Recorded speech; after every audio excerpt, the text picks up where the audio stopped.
आज से स्टूडेंट्स हम स्टार्ट करने जा रहे हैं क्लास 9 फिजिक्स के यूनिट नंबर 3 डायनामिक्स के न्यूमेरिकल्स। और आज की इस वीडियो में हम करेंगे यूनिट नंबर 3 के अंदर जितनी भी एग्जाम्पल्स हैं वो सारी की सारी हम सॉल्व करेंगे, यानी एग्जाम्पल्स न्यूमेरिकल्स को हम सॉल्व करेंगे। तो आइए इस वीडियो को स्टार्ट करते हैं। तो सबसे पहले स्टूडेंट्स हम देख लेते हैं एग्जाम्पल नंबर 1। एग्जाम्पल नंबर 1 हमारे पास क्या है? A car of mass 800 kg is moving with velocity of 2 metre per second, find its momentum. हमसे कहा है कि एक हमारे पास कार है जिसका मास है 800 kg और वो मूव कर रही है 2 मीटर पर सेकेंड की वेलोसिटी से। हमसे कहा है कि मोमेंटम मालूम करो। तो स्टूडेंट सबसे पहले हम इसका डेटा बना लेते हैं। मास को मैंने यहाँ पर स्मॉल m से रिप्रेजेंट करवाया है, कितनी वैल्यू है 800 kg। और वेलोसिटी को मैंने v से रिप्रेजेंट करवाया है, कितनी वैल्यू है 2 मीटर पर सेकेंड। और मोमेंटम हमें मालूम करना है और मोमेंटम को मैंने p से रिप्रेजेंट करवाया है। अब हम इसका सॉल्यूशन देख लेते हैं। तो इस प्रॉब्लम को सॉल्व करने के लिए हम फार्मूला यूज़ करेंगे मोमेंटम का। मोमेंटम का फार्मूला क्या होता है? Product of mass and velocity is called momentum. तो मैंने यहाँ पर लिख दिया P is equal to M V. M की वैल्यू क्या है 800, V की वैल्यू क्या है 2। तो 800 को जब हम 2 से मल्टीप्लाई कराएंगे तो वैल्यू क्या आएगी 1600। तो मोमेंटम हमारे पास आ गया 1600। तो यहाँ पर यूनिट आप लिख देना। मास का यूनिट क्या होता है किलोग्राम और वेलोसिटी का यूनिट क्या होता है मीटर पर सेकेंड। तो यही इसका आंसर है। नंबर 2 एग्जाम्पल देख लेते हैं। नंबर 2 एग्जाम्पल हमारे पास है a 60 kg object is moving at a velocity of 5 metre per second, what is its momentum. हमसे कहा है कि एक हमारे पास ऑब्जेक्ट है जिसका मास है 60 kg और वो मूव कर रहा है 5 मीटर पर सेकेंड की वेलोसिटी से और हमें मोमेंटम मालूम करना है। तो जैसे हमने एग्जाम्पल नंबर 1 की है वैसा ही ये न्यूमेरिकल है, सिर्फ मास और वेलोसिटी की वैल्यूज चेंज हैं। तो डेटा बना लेते हैं। मास को मैंने m से रिप्रेजेंट कराया है, कितनी वैल्यू है 60 kg। वेलोसिटी को मैंने v से रिप्रेजेंट करवाया है, कितनी वैल्यू है 5 मीटर पर सेकेंड। और मोमेंटम हमें मालूम करना है, मोमेंटम को मैंने p से रिप्रेजेंट करवाया है। सॉल्यूशन देख लेते हैं। फिर से हम फॉर्मूला यूज़ करेंगे मोमेंटम का, p is equal to M V. M की वैल्यू मेरे पास अब क्या है 60 है, v की वैल्यू क्या है वेलोसिटी की 5 है।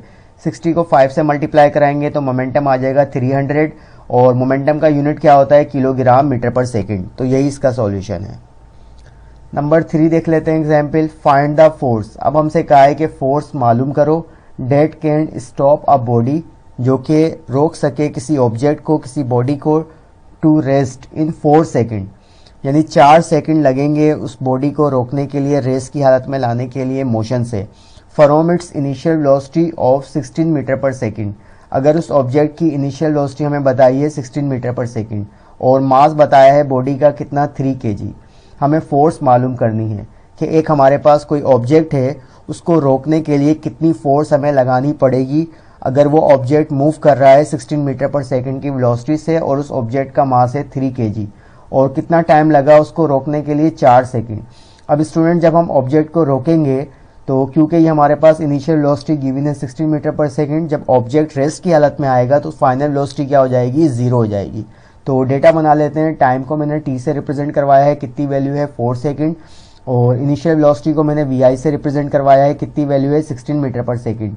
और जब ऑब्जेक्ट रेस्ट की हालत में आएगा तो फाइनल वेलोसिटी क्या हो जाएगी 0 मीटर पर सेकेंड। मास हमारे पास कितना है 3 kg। मास को मैंने m से रिप्रेजेंट करवाया है। फोर्स मुझे मालूम करनी है और फोर्स को मैंने f से रिप्रेजेंट करवाया है।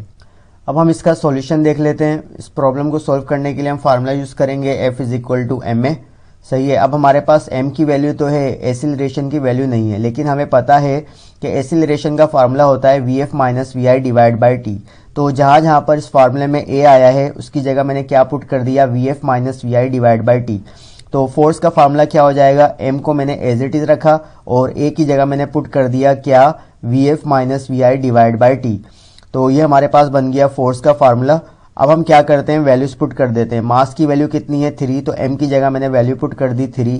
ब्रैकेट लगाया, Vf की वैल्यू कितनी है 0, माइनस की साइन लगाई, Vi की वैल्यू कितनी है 16 और डिवाइड बाय टाइम की वैल्यू कितनी है 4। तो हमारा f बराबर हो जाएगा 3 को मैं मल्टीप्लाई कराऊंगा, 0 में से अगर माइनस 16 जाएंगे तो क्या बचेगा माइनस 16 ही बचेगा और डिवाइड बाय 4। 4 के टेल में 16 आता है किससे 4 से, यानी 4 4 जा 16। तो यहाँ मैंने लिख दिया 3 मल्टीप्लाई बाय की साइन मैंने एज इट इज लगाई और माइनस 16 डिवाइड बाय 4 को जब मैंने सोल्व किया तो वैल्यू आई -4। फिर 3 को अगर मैं -4 से मल्टीप्लाई कराऊंगा तो फोर्स हमारे पास आ जाएगी -12 न्यूटन।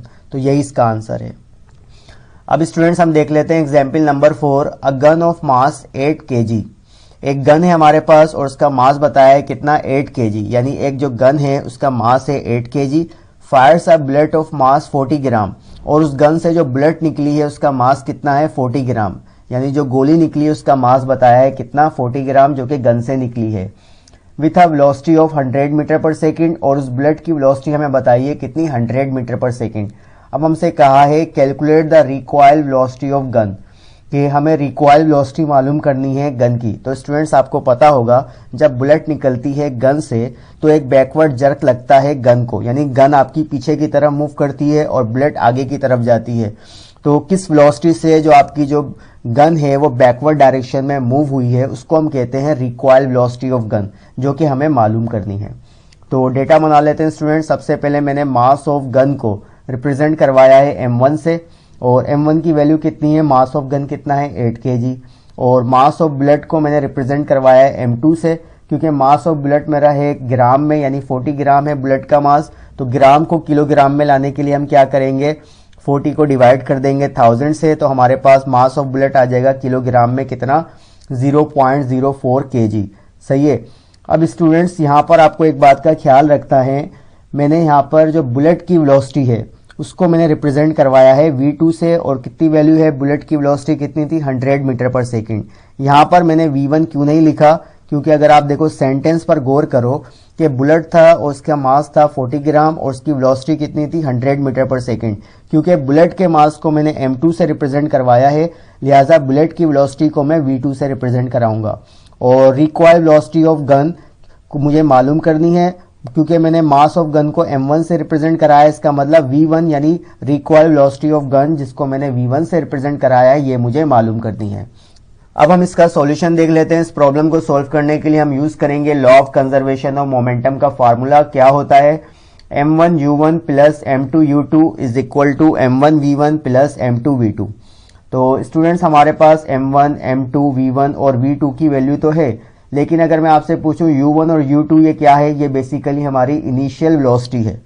सही है। अगर मैं आपसे कहूं बुलेट जब हमारी गन के अंदर मौजूद थी तो उसकी वेलोसिटी क्या थी, बुलेट की जो वेलोसिटी है उसको मैंने यहाँ पर u2 से रिप्रेजेंट कराया है। सही है, क्योंकि जो बुलेट का मास है वो कितना आ रहा था 0.04 आ रहा था, लिहाजा बुलेट की वेलोसिटी को मैंने यहाँ पर u2 से रिप्रेजेंट कराया है। और उसकी वैल्यू क्या होगी, क्योंकि बुलेट हमारे रेस की हालत में है तो u2 की वैल्यू क्या होगी 0 होगी। इसी तरह गन से क्योंकि बुलेट निकली नहीं थी तो बैकवर्ड जर्क गन को लगा ही नहीं था, तो जो गन की इनिशियल वेलोसिटी है उसको मैंने u1 से रिप्रेजेंट कराया है। तो ये हमारे पास फार्मूला है law of conservation of momentum का, m1u1 plus m2u2 is equal to m1v1 plus m2v2। तो वैल्यूज पुट कर देते हैं। m1 की वैल्यू मेरे पास कितनी थी, m1 बेसिकली क्या था, मास ऑफ गन था, कितना था 8 kg। तो m1 की वैल्यू मैंने पुट कर दी 8, मल्टीप्लाई कराया u1 क्या है, बेसिकली गन की इनिशियल वेलोसिटी है, गन रेस्ट की हालत में है तो इनिशियल वेलोसिटी यानी u1 की वैल्यू क्या होगी 0, प्लस की साइन लगाई। m2 की वैल्यू मेरे पास क्या थी 0.04, यानी बुलेट का जो मास आया था वो कितना था 0.04। इसको मैंने मल्टीप्लाई करा दिया बुलेट की वेलोसिटी से, और बुलेट की कौन सी वेलोसिटी से, इनिशियल वेलोसिटी से जब बुलेट आपकी रेस्ट की हालत में थी। इक्वल की साइन लगाई। m1 की वैल्यू क्या है हमारे पास 8 है, m1 हमारा क्या था, मास ऑफ गन था, और इसको हमें किससे मल्टीप्लाई कराना है v1 से, क्योंकि v1 हमारी क्या है रिक्वायर्ड वेलोसिटी ऑफ गन है, ये हमें मालूम करनी है। तो इसको मैंने एज इट इज रख दिया v1 को, प्लस की साइन लगाई। बुलेट का मास कितना था, m2 की वैल्यू क्या आएगी 0.04, और v2 बुलेट की वेलोसिटी कितनी थी 100, तो 0.04 को मैंने मल्टीप्लाई करवा दिया 100 से। तो स्टूडेंट्स अगर आप गौर करो लेफ्ट हैंड साइड को अगर मैं सॉल्व करूंगा 8 को 0 से मल्टीप्लाई कराऊंगा 0 ही आएगा, प्लस की साइन अगर मैं लगाता हूं और फिर से 0.04 को 0 से मल्टीप्लाई कराऊंगा तो 0 आएगा। तो हमारी एक तरह से जो लेफ्ट हैंड साइड है उसकी वैल्यू क्या हो गई 0 हो गई। राइट हैंड साइड को सॉल्व कर लेते हैं। 8 को मैंने मल्टीप्लाई कराया v1 से तो क्या आएगा 8v1 आएगा, प्लस की साइन लगाई। 0.04 को मैंने 100 से मल्टीप्लाई कराया तो क्या आएगा 4 आएगा। तो 8v1 प्लस 4 को मैंने रखा कहां पर, लेफ्ट हैंड साइड पर, और 0 को मैंने रख दिया राइट हैंड साइड पर, यानी इसको मैंने अरेंज करके लिखा है। 4 मेरा यहाँ पर पॉजिटिव है, अगर मैं इसको लेकर जाऊंगा कहां पर राइट हैंड साइड पर तो ये नेगेटिव हो जाएगा। सही है। तो 8 मेरा यहाँ पर क्या हो रहा है बेसिकली v1 से मल्टीप्लाई हो रहा है, अगर मैं इसको लेके जाऊंगा राइट हैंड साइड पर तो -4 से 8 क्या होगा डिवाइड होगा, तो v1 की वैल्यू हो गई -4 डिवाइड बाई 8। तो -4 को अगर आप डिवाइड करोगे 8 से तो v1 की वैल्यू आ जाएगी -0.5, और वेलोसिटी का यूनिट क्या होता है मीटर पर सेकेंड। इसका मतलब स्टूडेंट्स क्या हुआ कि हमारे पास ये वेलोसिटी आ गई, कौन सी, रिक्वायर्ड वेलोसिटी ऑफ गन आ गई, यानी कितनी वेलोसिटी से गन को बैकवर्ड जर्क लगा था उसकी वेलोसिटी क्या थी, -0.5 मीटर पर सेकेंड। तो यही इसका आंसर है। नंबर 5 एग्जाम्पल देख लेते हैं स्टूडेंट्स। फाइंड द फोर्स, हमसे कहा है फोर्स मालूम करो that can accelerate a body of 5 kg mass up to 5 metre per second square. कि अगर हम एक ऑब्जेक्ट के ऊपर फोर्स लगाए तो उसमें कितना एक्सीलरेशन प्रोड्यूस हो रहा है, 5 मीटर पर सेकेंड स्क्वायर का एक्सीलरेशन प्रोड्यूस हो रहा है, और उस बॉडी का हमें मास बताया है 50 kg। आपने पढ़ा होगा कि अगर हम किसी ऑब्जेक्ट पर फोर्स लगाते हैं तो एक्सीलरेशन प्रोड्यूस होता है। तो यही हमसे कहा है कि फोर्स मालूम करो और एक्सीलरेशन कितना प्रोड्यूस हो रहा है 5 मीटर पर सेकेंड स्क्वायर का, और मास बताया उस ऑब्जेक्ट का। डेटा बना लेते हैं। मास को मैंने m से रिप्रेजेंट करवाया, कितनी वैल्यू है 50 kg। एक्सीलरेशन को मैंने a से रिप्रेजेंट करवाया, कितनी वैल्यू है 5 मीटर पर सेकेंड स्क्वायर, और फोर्स मुझे मालूम करनी है। सॉल्यूशन देख लेते हैं इसका। तो इस प्रॉब्लम को सॉल्व करने के लिए हम फोर्स का फार्मूला यूज करेंगे, F = ma। m की वैल्यू क्या है 50, a की वैल्यू क्या है 5, 50 को 5 से मल्टीप्लाई कराएंगे तो फोर्स कितनी आ जाएगी 250 न्यूटन। तो यही इसका आंसर है। अब स्टूडेंट्स ये हमारी आ गई लास्ट एग्जाम्पल। लास्ट एग्जाम्पल में क्या कहा है, फाइंड द फोर्स। फोर्स हमें मालूम करनी है that stops a car of 1000 kg। कि अगर हम कार के ऊपर फोर्स लगाएं तो हमें कार का मास बताया कितना 1000 kg from its velocity of 72 kilometre per hour. यानी कार की हमें इनिशियल वेलोसिटी बताई है 72 kilometre per hour over a distance of 40 metre. कि उस कार ने जो डिस्टेंस कवर किया है 40 मीटर। हमसे कहा है स्टूडेंट, सिंपली अगर मैं आपसे कहूं कि हमें फोर्स मालूम करनी है कि एक कार जिसका मास हमें बताया 1000 kg, उस पर कितनी फोर्स अप्लाई की जाएगी वो हमें मालूम करना है। और हमें ये बता दिया कि वो कार मूव कर रही है कितनी वेलोसिटी से, 72 किलोमीटर पर आवर की वेलोसिटी से, जो कि इसकी इनिशियल वेलोसिटी है। और उस कार ने कितना डिस्टेंस कवर किया है, 40 मीटर का डिस्टेंस कवर कर चुकी है। डेटा बना लेते हैं। मास को मैंने m से रिप्रेजेंट करवाया है, यानी मास ऑफ कार को कितना है 1000 kg, और इनिशियल वेलोसिटी को मैंने vi से रिप्रेजेंट करवाया है, कितनी वैल्यू है 72 किलोमीटर पर आवर। सही है। किलोमीटर पर आवर को मीटर पर सेकंड में लाने के लिए क्या करेंगे, सबसे पहले मैंने लिखा 72 और किलो की वैल्यू क्या होती है 1000। तो 72 को मैंने मल्टीप्लाई करवाया 1000 से और डिवाइड करा दिया। 1 घंटे में कितने सेकंड होते हैं 3600। तो स्टूडेंट्स अगर आप गौर करो 00 से ये 00 कैंसिल हो जाएंगे, और 36 के टेल में 72 आता है 2 से, और 2 को जब आप 10 से मल्टीप्लाई करोगे तो क्या आ जाएगा 20 मीटर पर सेकंड। या सिंपल आप इसको सोल्व करना, आपके पास वैल्यू आएगी 20 मीटर पर सेकंड। इसका मतलब इनिशियल वेलोसिटी क्या हो गई कार की 20 मीटर पर सेकंड। और जब स्टूडेंट्स कार रुकेगी यानी रेस की हालत में आएगी तो फाइनल वेलोसिटी क्या हो जाएगी 0 मीटर पर सेकंड। और डिस्टेंस को मैंने s से रिप्रेजेंट कराया है, कितना कवर किया है डिस्टेंस कार ने 40 मीटर। फोर्स हमें मालूम करनी है। अब हम इसका सॉल्यूशन देख लेते हैं स्टूडेंट्स। प्रॉब्लम को सॉल्व करने के लिए हम फोर्स का फार्मूला यूज करेंगे, क्या होता है F = ma। लेकिन मास की वैल्यू तो हमें पता है, मास ऑफ कार तो हमें पता है 1000 kg, लेकिन एक्सीलरेशन हमें नहीं पता। अब क्योंकि स्टूडेंट्स प्रॉब्लम में टाइम गिवन नहीं है तो हम एक्सीलरेशन निकालने के लिए third equation of motion use करेंगे, जो कि क्या होती है 2as = vf² - vi²। इसलिए मैंने पहले यहाँ पर लिखा कि हम पहले सॉल्यूशन कर रहे हैं एक्सीलरेशन के लिए। तो वैल्यूज पुट कर देते हैं। 2 को मैंने एज इट इज रखा, एक्सीलरेशन मालूम करनी है। a को भी मैंने एज इट इज रखा, डिस्टेंस मेरे पास कितना गिवन है 40, तो s की जगह मैंने रख दिया 40। इक्वल की साइन लगाई, vf का स्क्वायर यानी vf की वैल्यू कितनी है 0, यानी 0 का स्क्वायर, माइनस की साइन लगाई, vi इनिशियल वेलोसिटी कितनी है 20 यानी 20 का स्क्वायर। 2 को हम मल्टीप्लाई कराएंगे 40 से तो वैल्यू आएगी 80, और a मैंने एज इट इज लिख दिया। इक्वल की साइन लगाई, 0 का स्क्वायर खत्म हो जाएगा, 0 ही आएगा।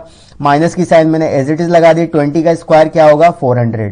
80 मेरा यहाँ पर मल्टीप्लाई कर रहा है, नीचे जाके 400 से डिवाइड करेगा तो a की वैल्यू क्या हो जाएगी -400 डिवाइड बाय 80। 80 के टेबल में 400 आता है 5 से, लिहाजा हमारे पास एक्सीलरेशन आ गई -5 मीटर पर सेकेंड स्क्वायर। अब हम क्या करेंगे स्टूडेंट्स, इस एक्सीलरेशन की वैल्यू जो कि -5 आई है इसको हम पुट कर देंगे कहां पर, फोर्स के फार्मूले में। तो F = m की वैल्यू कितनी है 1000 और a की वैल्यू कितनी आई -5।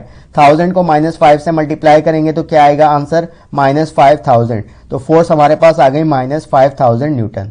तो स्टूडेंट्स यहाँ पर हमारे जितने भी एग्जाम्पल न्यूमेरिकल्स थे यूनिट नंबर 3 के वो सारे के सारे हमने कर लिए। आज के लिए इतना ही, फिर मिलेंगे। अल्लाह हाफिज।